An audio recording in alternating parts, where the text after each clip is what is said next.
All right, y'all, we back. So now we're getting ready to get started with this pork shoulder. Um, this is about close to about 5 pounds, about 4.8 pork shoulder that we're gonna season up, and we're gonna take you back in time of what we're gonna put it in. So I don't know if you all remember the old the advertisement channels, the channels that the infomercial channels, where there was this guy, and I think his name is Ron Ronco or something, and he had this real popular oven back in the day. It was called a Showtime Rotisserie Grill, and you'll see it right here. It's the Showtime Rotisserie Grill, right here. And his moniker used to be, yeah, you just put the stuff in there, you set it, and you forget it. So we're gonna take you back in time, and we're gonna put this pork roast right here, and I'm gonna show you how I'm gonna season it up, and we're gonna sit this in this rotisserie grill, and we're gonna get it going. So I just got some of my favorite seasoning I like here that I got: gourmet steak and chop, Kelowna gourmet steak and chop seasoning that we put on here. But just to let y'all know, I did rinse this off. This has been rinsed off, and then on the back here, we're just gonna cross hatch this fat right here to help break that up and get that seasoning all up in there good.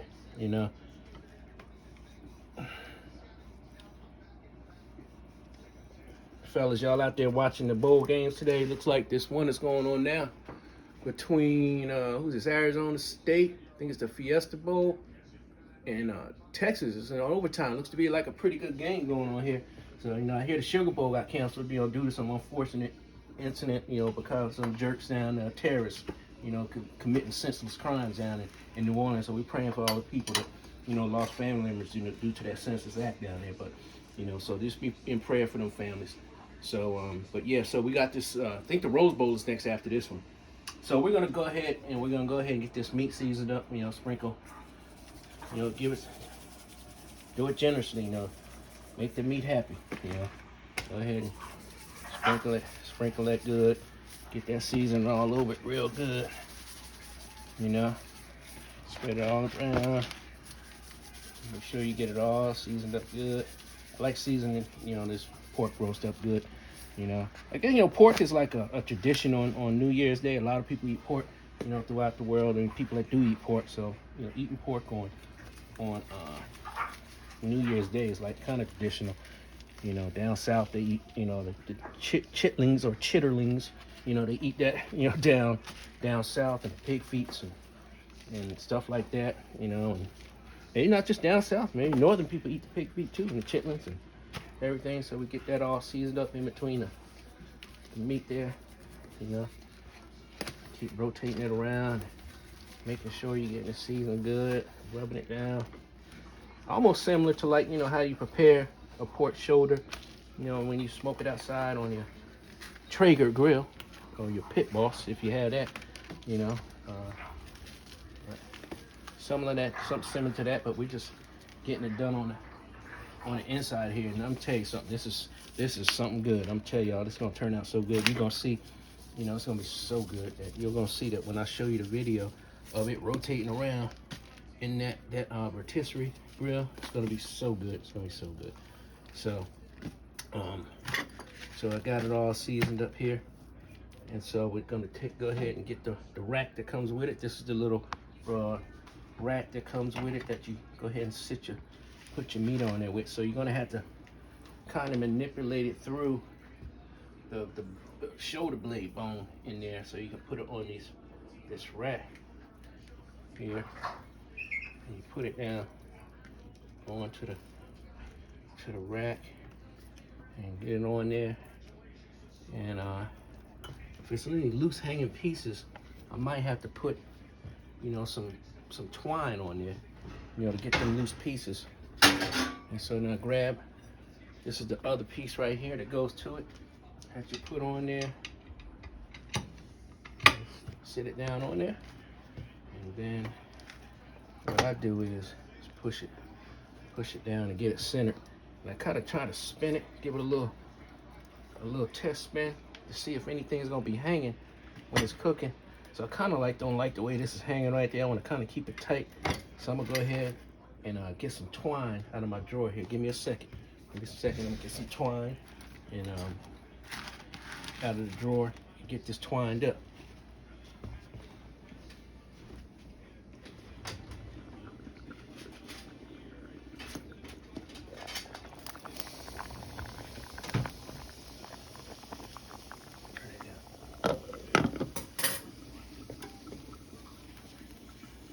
All right, so I'm back. So I got this cooking twine here that I use to try to tie off. This sucker want to run away from me.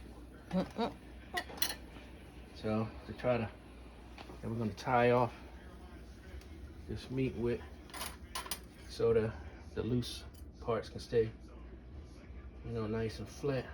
Stay compressed to the meat. So we're just gonna go ahead and put this around here like this, and go ahead and tie this down. Hope I made it long enough. Yeah, I did. Yeah, get this tied off. Kind of tight there, just to keep that compressed. Yeah, that way that meat won't be flapping around in there. And I might go ahead and put one more, like right in here.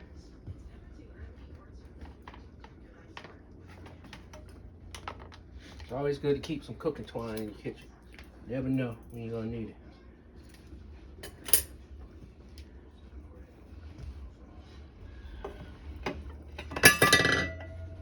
It's all right, we can put that back on. That's not a problem. So here, this twine on here, get that tied down. Good. Yeah. Okay, so that's good. Right there.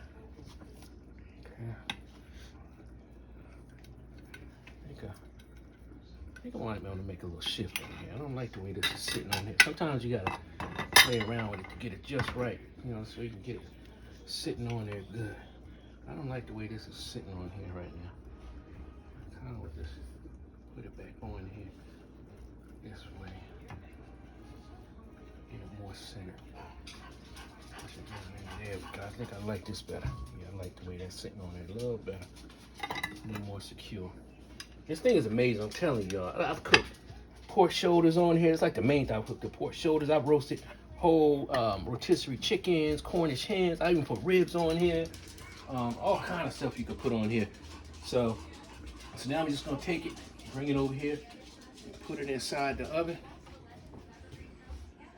So you take it, put it, you sit it on this first little tier, and then you lift it back into this next tier, right?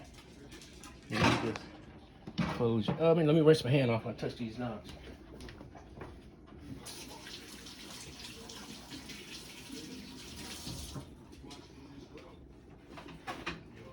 So you'll see right here, it has the different functions. Normal rotation, you can just no heat rotation, where it's just rotating and distributing the juices, and you can just pause it to sear it on certain parts of the meat. But we're going to start off with normal rotation, right there, and then we're going to start off initially with, let's go with, we're going to start off with 2 hours. Start off with, see how we looking after 2 hours, okay? And so you look in here and you'll see that beautiful piece of pork in there rotating around, and this thing is going to be amazing. I tell you, it's going to be amazing. So so that's the pork shoulder roast, and set it and forget it. So I've set it, and now we're going to forget about it. All right. So the next thing up that we're going to get into, like I said, we got a black eyed peas boiling over here on the stove. They're doing good, they're simmering good. The black eyed peas are. So the next thing we're gonna get started on is would be the cabbage, the preparation for the cabbage. Look at that ham hock in there. Look at that. That's gonna be something good.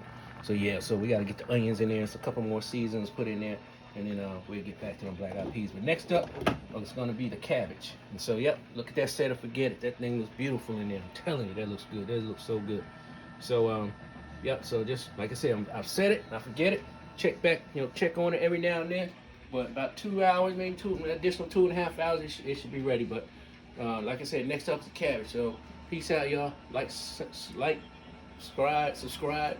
and we get back with you later.